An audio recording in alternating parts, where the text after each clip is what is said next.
آزاد digital سے میں ہوں آپ کے ساتھ ظاہر محمود۔ ناظرین، پاکستان میں افغان مہاجرین کے جو مسائل ہیں وہ بڑھتے جا رہے ہیں، اور یہ مسئلہ پوری دنیا میں جو ہے وہ گمبھیر ہوتا ہوا نظر آ رہا ہے کہ پاکستان میں جو افغان مہاجرین ہیں وہ کس طرح اپنے ملک کو واپس جائیں گے، اور خاص طور پہ یہ مسئلہ بھی سامنے ابھر کر آیا ہے کہ افغان مہاجرین کس طرح اپنے جعلی جو ہے شناختی کارڈ بنوا کے یہاں کی فیملیز میں اپنے آپ کو چھپا لیتے ہیں اور یہاں سے وہاں نہیں جاتے۔ ہمارے ساتھ آج موجود ہیں اس موضوع پر گفتگو کرنے کے لیے ایڈوکیٹ ایڈی ڈار صاحب، جو ہائی کورٹ میں پریکٹس کرتے ہیں اور بہت سارے افغان مہاجرین کے کیس یہ خود جو ہے وہ لڑ چکے ہیں یا ابھی تک جو وہ لڑ رہے ہیں، تو ان کے پاس کچھ ایسے واقعات ہیں، دلچسپ واقعات ہیں افغان مہاجرین کے، کچھ ایسی فیملیز کے جنہوں نے کیسز جو ہے وہ کیے ہوئے ہیں یہاں کی عدالتوں میں، یہاں پہ رہنے کے لیے یا یہاں سے جانے کے لیے، ان کے ساتھ ان کے کچھ جو ہے وہ تجربات ہیں، وہ بھی ہم آپ کے ساتھ شیئر کریں گے۔ لیکن شروع میں ہم ان سے جو ہے وہ جانتے ہیں کہ یہ شناختی کارڈ جو افغانی مہاجرین بنوا لیتے ہیں پاکستان کا، تو یہ کیسے بنوائے جاتے ہیں، کس طرح بنوائے جاتے ہیں، کتنا اس پہ خرچہ ہوتا ہے، اور یہ کتنی کو میل پریکٹس ہے۔ تو جناب ایڈی ڈار صاحب، تھینک یو سو مچ آپ کے قیمتی وقت کا۔ سب سے پہلے تو یہ بتائیے کہ ہم سنتے آ رہے ہیں، اخباروں میں بھی پڑھتے ہیں کہ افغان مہاجرین نے جو ہے وہ شناختی کارڈ بنا لی، حالانکہ وہ غیر قانونی تھے یا وہ شاید قانونی نہیں تھے، تو یہ کیا قصہ ہے؟ آپ ذرا اس حوالے سے کچھ بتائیے گا۔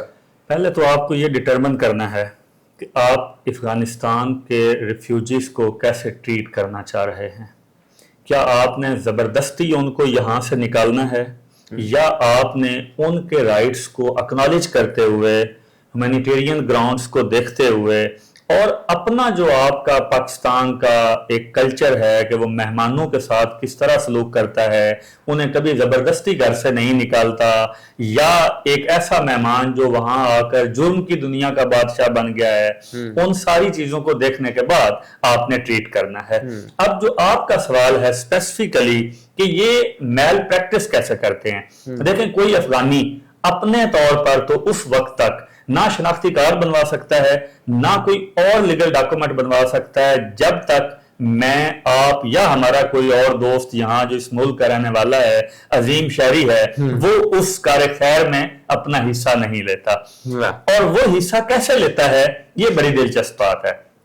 بعض اوقات تو ہم یہ کہہ دیتے ہیں کہ جی یہ اس نام کا بندہ جو ہے یہ میرا بھائی ہے، ہماری فیملی میں اس کا نام ایڈ نہیں ہو سکا تو اب ایڈ کر دیں۔ بعض اوقات ہم ایسا کرتے ہیں کہ اس کا برتھ سرٹیفکیٹ بنوا لیتے ہیں، بعض اوقات ہم ایسا کرتے ہیں کہ اس کا جو بھی اس کے ادر لیگل ڈاکومنٹ ہیں ان کو بناتے ہوئے آپ اس کو ایڈجسٹ کر لیتے ہوتے ہیں۔ تازہ ترین واقعہ یہ ہے جو میرے لیے بھی ایک سرپرائزنگ تھا، اور یہ آبویسلی ان دو فیملیز نے ہی یہ میل پریکٹس ڈسکور کی۔ وہ یہ تھی، ایک بندہ میرے پاس کیس لے کے آیا۔ اچھا معاف کیجیے گا، میں یہ واقعہ آپ سے لازمی سننا ہے، اس واقعے کو یاد رکھیے گا۔ اس سے پہلے میں یہ پوچھنا چاہتا ہوں کہ کیا ایسا ممکن ہے کہ اتنا بڑا وہ بندہ مثال کے طور پر 30-40 سال کا ہے، وہ برتھ سرٹیفکیٹ نیا بنوا لے، یا وہ اپنا وہ جو فیملی کارڈ ہوتا ہے وہ نیا اس میں اس کی جو ہے وہ ایڈیشن ہو جائے؟ کیا یہ اتنا آسان کام ہے؟ کیا یہ ممکن ہے؟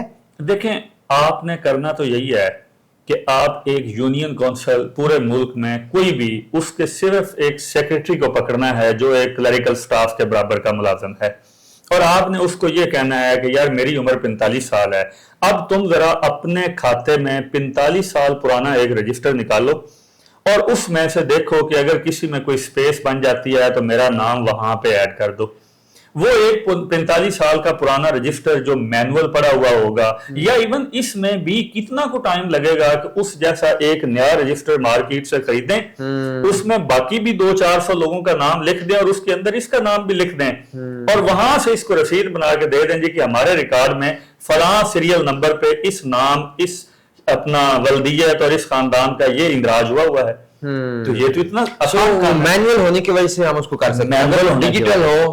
دیکھیں آج تو ڈیجیٹل ہے، لیکن آپ افغان مہاجرین آج سے 40 سال پہلے سے آنا شروع ہوئے ہیں، اس وقت آپ کے پاس تو ڈیجیٹل نہیں تھا، آپ نے اس کو مینول ہی ماننا ہے، اب اسی مینول کی بنیاد پہ آج وہ ڈیجیٹل بھی ہو جائے گا۔ تو یہ مینیجیبل چیزیں ہیں، اس میں کار خیر ہم خود حصہ لیتے ہیں، یا ہمارے جیسے جو یہاں پہ لوگ ہیں وہ لیتے ہیں۔ اچھا، آپ وہ جو واقعہ آپ کو دلچسپ یاد آیا؟ دیکھیں ایک بندہ آیا میرے پاس، وہ کہتا ہے کہ میرا نام مسٹر اے ہے، جب میں پیدا ہوا تو میرے والدین نے، جن کا یہ نام ہے، مجھے ایک افغانی جوڑے کو لے پالک کے طور پہ دے دیا۔ اوکے، اور پاکستانی والدین نے اپنے بچے کو افغان لوگوں میں جو جھولیوں میں رہتے ہیں اس کو اس نے دے دیا، پالک کے طور پر دے دیا، اڈاپٹ کروا دیا۔ اب میں ان کے پاس گیا، انہوں نے میرا ایک افغانی نام رکھا اور پھر اسی نام کے ساتھ میرے ڈاکومنٹس بن گئے، افغان کارڈ بن گیا میرا یہاں پہ، اسی نام کے ساتھ میری شادی ہو گئی، میرے بچے بھی ہو گئے۔ لیکن در حقیقت میں ایک پاکستانی سٹیزن ہوں، میں ایک پاکستانی جوڑے کے ہاں پیدا ہوا تھا، اور ان کے ادھر اڈاپٹ کروانے کی وجہ سے میرے تمام رائٹس جو ہیں وہ خراب ہو رہے ہیں، منقطع ہو گئے ہیں۔ تو مجھے ایسا کریں کہ مجھے عدالت سے ڈکلیئر کروا کے دیں۔ اچھا، تو میں نے اس سے پوچھا کہ مجھے بتاؤ کہ وہ جن والدین نے آپ کو اڈاپٹ کروایا تھا افغانیوں کو، وہ آج عدالت میں آ کر یہ کہہ دیں گے کہ یہ ہمارا بچہ تھا؟ اس نے کہا جی کہ باپ تو فوت ہو گیا، ماں کہہ دے گی۔ تو میں نے کہا اس میں سے کوئی اور بہن بھائی بھی ہیں؟ کہتا جی بالکل، ایک بھائی ہے ایک بہن ہے، اور وہ بھی عدالت میں آ کے کہہ دیں گے۔ میں نے انٹرویو کرنے کے لیے ان کو بلوا لیا کہ ذرا اس کی ویراسٹی کو چیک کروں کہ واقعی کیا صورتحال ہے۔ تو جب میں نے اس کے سو کالڈ بھائی کو یہ پوچھا کہ یہ تمہارا بھائی ہے، اس نے کہا جی میرا بھائی ہے، ہمارے ساتھ پیدا ہوا تھا۔ تو وہ سارے پٹھان ہی تھے، ہمارے ساتھ پیدا ہوا تھا، پختون تھے، یہاں کے پی سے آئے ہوئے تھے۔ تو انہوں نے کہا جی میرا بھائی ہے، یہ ہمارے ساتھ پیدا ہوا تھا۔ تو میں نے کہا اب یہ تمہارے گھر پچھلے کتنا عرصہ سے نہیں آیا ہے، یہ اس بات کا آپ کو کتنا پتا چلا؟ تو وہ جب میں نے ان کو ایک قسم کا کراس ایگزامن کرنا شروع کیا، صرف ورگلانا شروع کیا to check the veracity of their statement, تو مجھے پتا لگا کہ وہ لوگ چند روپوں کی خاطر، چند پیسے لے کر وہ آ گئے تھے، اور وہ یہ عدالت میں یہ گواہی دینے کے لیے تیار تھے۔ یہ الگ بات ہے کہ جب اس بات کا اس کی بہن کو پتا لگا تو وہ بے ہوش ہو گئی کہ یہاں تو کراس ایگزامن ہو رہا ہے اور طرح کی چیزیں چل رہی ہیں، تو ہم پکڑے جائیں گے۔ تو ہم نے جب ان کو ایک دو دبکے مارے تو وہ بھاگ گئے۔ حالانکہ اگر عدالت کے سامنے آپ بیان دے بھی دیتے ہیں تو آج کل تو ڈی این اے ٹیسٹ ہو سکتا ہے کلیریفائی کرنے کی۔ جی ہو سکتا ہے، کرتی ہے عدالت اس معاملے میں۔ لیکن انفارچونیٹلی مسئلہ یہ ہے کہ میرا اور آپ کا ڈی این اے ہماری مرضی کے بغیر نہیں ہو سکتا، اور خاص طور پہ قانون سی کون سی شک کے وجہ یہ ہے آپ اس کی مرضی کے خلاف نہیں نہ کر سکتے، زبردستی نہیں کر سکتے۔ اب مسئلہ یہ ہے نا، آپ جج ہیں، آپ کے سامنے اگر ایک خاتون آ کے کہے کہ یہ مسٹر اے میرا بیٹا ہے، دوسری سائڈ پہ وہ ماں جو آلریڈی اس کے نام کے ساتھ چل رہی ہے، وہ آگے کہے جی یہ درست ہے، یہ میرا بیٹا نہیں ہے، میں نے اس کو پالک لیا تھا وہاں بندے سے، دو لوگ آ جائیں وہ بھی کہیں کہ جی بالکل یہ ہمارا بھائی اور بہن ہے۔ اب بتائیں کہ اس کرسی جو عدالت ہے اس پہ بیٹھا ہوا بھی تو آدمی انسان ہے نا، اس کے سامنے یہ چار لوگ حلف دے کے بتا رہے ہیں، وہ کیا کرے گا؟ سائنٹیفک بنیادوں پہ نہیں جائے گا، سائنٹیفک بنیادوں پہ نہیں جائے گا۔ وہ ان کی قسم کو، وہ جو قرآن کے اوپر حلف لے کے عدالت میں آ کے جو کہتا ہے کہ میں جو کہوں گا اللہ کی قسم اٹھا کے کہتا ہوں سچ کہوں گا، اس کو کس کھاتے میں ڈالے گا؟ تو پہلی بات یہ ڈٹرمن ہوئی کہ آپ اس وقت تک افغان مہاجرین کی میل پریکٹسز کو ختم نہیں کر سکتے جس وقت تک آپ کی اپنی سوسائٹی، آپ کے اپنے لوگ یہ نہ جان لیں کہ ہم نے ان کو illegally unlawfully اپنے اندر انڈکٹ نہیں کرنا۔ ہاں یہ الگ بات ہے، آپ جو ان کے civilized رائٹس ہیں ایز اے مہمان، as a guest, as a refugee, جو ان کے رائٹس ہیں آپ ان کو دیں۔ پھر ہمیں اس کو ایک اور طرح بھی دیکھنا ہے، آپ کے پاس افغان مہاجرین کو آپ نے ڈیوائیڈ کرنا ہے مختلف کیٹیگریز میں۔ ایک وہ مہاجر ہے جو 40 سال پہلے آیا، اس کے بچے پیدا ہوئے، وہ بچے بڑے ہوئے، ان کی یہاں شادیاں ہوئیں، ان کے بھی بچے پیدا ہو گئے، اور 3 نسلوں سے یہاں پہ ہیں۔ وہ اس سوسائٹی میں، اس کلچر میں، اس سیولائزیشن میں گل مل گئے۔ انہوں نے آج تک کوئی کرائم نہیں کیا، وہ آپ کے ایک پروڈکٹیو سٹیزن ہیں، انہوں نے علم حاصل کیا، وہ آپ کو کنٹریبیوٹ کر رہے ہیں نیشنل پازیٹیو لائف میں۔ کیا آپ ان کو اور وہ لوگ جو 2021 میں یا اس کے بعد طالبان کے نام پہ مائگریٹ کر کے یہاں آئے اور یہاں کرمینل گینگ بنا لیے اور ڈکیٹیوں میں اور ٹیررزم کے کیسز میں شامل ہو گئے، انوالو ہو گئے، ان کو آپ نے ایک صف میں تو نہیں رکھنا۔ اچھا، آپ کے پاس وہ جو دلچسپ واقعہ میں نے شروع میں بھی ناظرین کو بتایا کہ ہم نے سننا ہے، آپ جو کیسز ان کے عدالتوں میں دیکھ رہے ہیں وہ ان لوگوں سے ریلیٹڈ ہیں جو 2021 کے بعد آئے ہیں یا وہ پرانے لوگوں سے ریلیٹڈ ہیں جو آپ کیسز دیکھ رہے ہیں؟ وہ ملے جلے ہیں، ملے جلے پہلے والے لوگوں کے پاس بھی ہیں. میرے پاس ایک ڈاکٹر صاحب آئے، وہ 40 سال پہلے مائگریٹ ہو کے آئے، ان کی بیگم صاحبہ بھی مائگریٹ ہو کے ان کے ساتھ آئیں. یہاں اس شہر میں ان کا ایک کلینک ہے اور بہت اچھا کلینک ہے، میں نام نہیں لیتا. ان کے یہاں بچے ہوئے، وہ تمام بچے NCA سے کوئی پڑھا ہوا ہے، کوئی گورنمنٹ کالج سے پڑھا ہوا ہے، کوئی قائد اعظم یونیورسٹی سے پڑھا ہوا ہے، کوئی میڈیکل کے انسٹیٹیوشن کنگ ایڈورڈ سے پڑھا ہوا ہے. کوٹے میں پڑھا ہوا ہے یہاں رہ کر میرٹ پہ دیر ہائیلی کمپیٹنٹ کوالیفائڈ پیپلز. اب آ کے آپ ان کو کہتے ہیں کہ آپ چلے جائیں. ان کی بیٹی کی شادی ہوئی ہے یہاں پہ. اب اس سٹیج پہ آبویسلی ان کے لیے یہاں سے واپس جانا وہ مشکل ہوگا. اور پھر آئی تھنک پاکستان کے مفاد میں بھی تو غلط بات ہے کہ وہ اتنا اچھا بزنس دے رہے ہیں. ایگزیکٹلی وہ آپ کو بزنس دے رہے ہیں، آپ کے لوگوں کا علاج کر رہے ہیں، آپ کی نیشنل لائف میں کنٹریبیوٹ کر رہے ہیں، کوئی کرائم نہیں کر رہے ہیں. وہ ایک پازیٹیو ایڈیشن ہے آپ کے ملک کے اندر. تو ان کی حد تک میرا خیال ہے کہ ہمیں پالیسی اور رکھنی چاہیے. جو ہمیں تھریٹ ہیں، جو لوگ جو ہمیں ڈسٹرب کر رہے ہیں، جو ہمارا نام خراب کر رہے ہیں، یا جو مہمان کے نام پر زحمت بنے ہوئے ہیں، ان کے لیے ہمیں اپنی پالیسی الگ رکھنی چاہیے. کامنگ آپریشن ہونی چاہیے جس طرح وہ کہتے ہیں، اسپیسیفائزڈ ہوں. جو لوگ غیر قانونی یہاں پہ رہ رہے ہیں یا جو کسی قسم کی سرگرمی میں ملوث ہیں ان کو پکڑ کے بھیجیں. ایگزیکٹلی ان کو پکڑ کے بھیجیں. جو جرم کر رہے ہیں ان کو بھیجیں.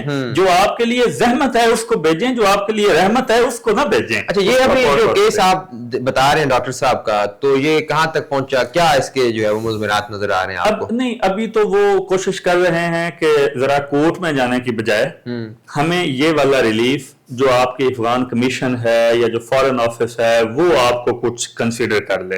انہوں نے اپنی اپلیکیشنز وغیرہ اسٹیٹ کو، گورنمنٹ کو جمع کروا رکھی ہیں، وہ اس کو کنسیڈر بھی کر رہے ہیں. آبویسلی وہ لوگ جن کی یہاں پہ شادی ہوئی، تو پھر اب آپ اس کے ایک سپاؤس کو، ایک پارٹنر کو کہتے ہیں، جیسے ان کی بیٹی کی شادی اگر یہاں پہ ہے اور اس کا میاں جو ہے وہ پاکستانی ہے، پاکستانی سٹیزن ہے.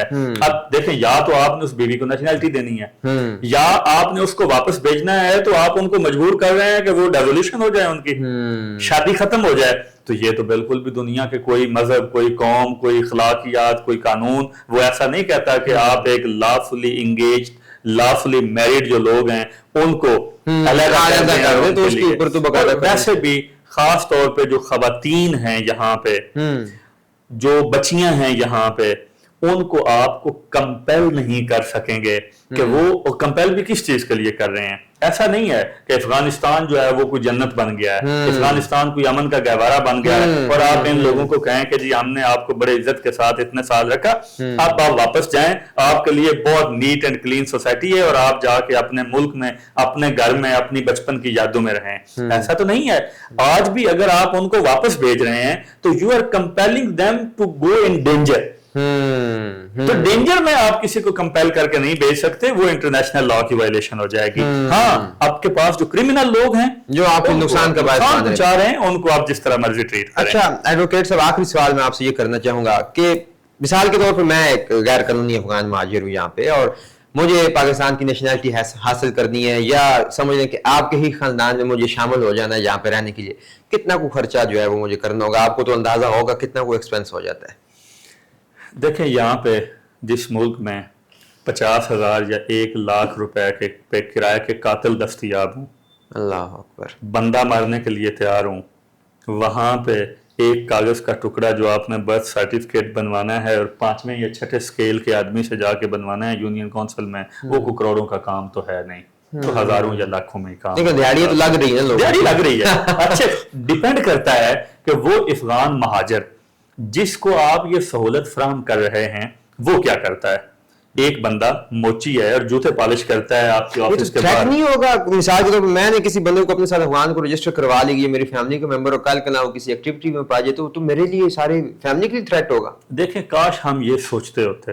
ہمارے ہوگا ذرا یہ تو بتائیں. تھریٹ تو یہ ہے کہ اگر وہ کرمنل آدمی ہے اور وہ جرم کرتا ہے اور ساتھ میں آپ کے گھر رہتا ہے، تو دیکھیں آپ ایک اشتہاری کو، ایک کرمنل کو پناہ دینے کے جرم کے تو مرتکب ہو گئے. گھر نہ بھی بالفرض رہے، وہ آپ کے فیملی چارٹ میں اگر آ جاتا ہے اور کہیں الگ بھی رہتا ہے، تو کوئی بھی جرم کرے گا تو سزا بھی پکڑے گا. ایون اس سے بھی اگلے کانسیکوینسز ہے نا. بھائی، آپ نے کہہ دیا کہ یہ میرا بھائی ہے، کل کو آپ کا والد فوت ہو گیا تو جائیداد میں سے حصہ بھی تو مانگے گا نا. یہ بات کل یہ آج آپ 5 لاکھ کے لیے 4 لاکھ کے لیے اس کو اپنی فیملی میں لے رہے ہیں، کل کو جب وہ آپ 5 کروڑ کا حصہ مانگے گا اس وقت آپ کہاں جائیں گے؟ تو اسی لیے اہل عقل لوگ جو ہیں انہوں نے کہہ رکھا ہے کہ قریب کے تھوڑے فائدے کے لیے دور کا زیادہ نقصان نہیں کرنا چاہیے. عقل مندی کے ساتھ. بہت بہت شکریہ ایڈوکیٹ ایڈی ڈار صاحب آپ کے قیمتی وقت کا، اور اتنی آج قیمتی گفتگو ہوئی افغان مہاجرین کے حوالے سے. Thank you so very much.